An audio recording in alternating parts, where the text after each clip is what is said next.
அம்மா ஏதோ பண்ணிட்டு இருக்க மாதிரி தெரியுது. கேரட் சீவிட்டு இருக்கேன்டா, கேரட் அல்வா பண்ணுறதுக்கு.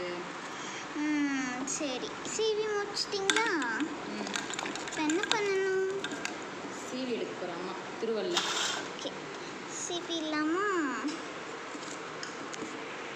வெளியில் ஒரு கேரட் கூட இல்லை. இப்போ வரப்போகுது பாரு. சரி, இப்போ தான் வறுத்துலாமா? இப்போது கேரட் அல்வா செய்ய போகிறோம். நம்ம கேரட் அல்வா செய்யறதுக்கு ஃபஸ்ட்டு ஒரு கடாய் வச்சுக்கிறோம். கடாய் நல்லா காஞ்சிச்சு. நம்ம என்ன பண்ண போகிறோம்னா நெய் ஊற்றிக்க போகிறோம்.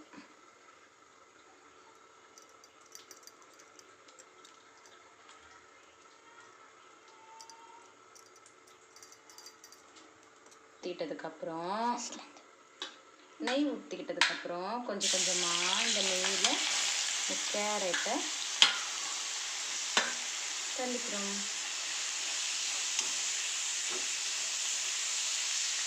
இதை கலரி விட்டுக்கணும். இப்போ இதை நல்லா கலரி விட்டுக்கலாம். இப்போ நம்ம இது கூட கொஞ்சம் பால் ஊற்றிக்கலாம், நல்லா முழுங்குற அளவுக்கு.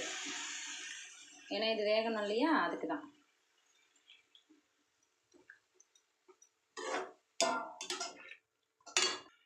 பால் ஊற்றினதுக்கப்புறம் இது கூடவே சுகர் ஆட் பண்ணிப்போம் தேவையான அளவுக்கு.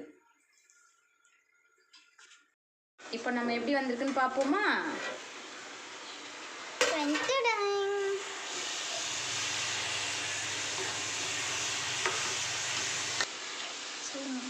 இப்போ நம்ம முந்திரி பருப்பு எடுத்துப்போம்.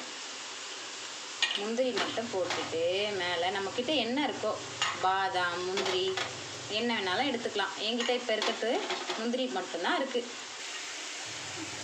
இப்போ இது மேலே தூவிப்போம். அது கூடவே கொஞ்சம் நெய் ஆட் பண்ணிப்போம். இப்போ மிக்ஸ் பண்ணி எடுத்தா நம்ம கேரட் அல்வா ரெடி. இப்போ கேஸ் ஆஃப் பண்ணிவிட்டு கொஞ்சம் கிண்டி விட்டுட்டு எடுத்து போட்டுக்கலாம். இப்போ நம்ம கேரட் அல்வா ரெடி. ஓகேம்மா, இருங்க வைங்க.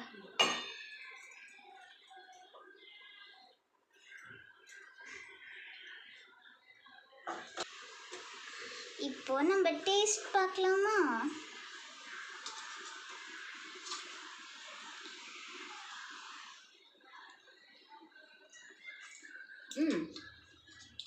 எப்படி இருக்கு? சூப்பராக இருக்கு. நீ சாப்பிட்டு பார்க்குறியா?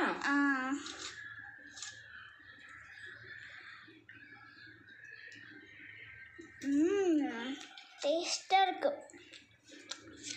இந்த வீடியோ பிடிச்சிருந்துச்சுன்னா லைக் பண்ணுங்க. அதே மாதிரி நீங்களும் ட்ரை பண்ணுங்க. பாய்.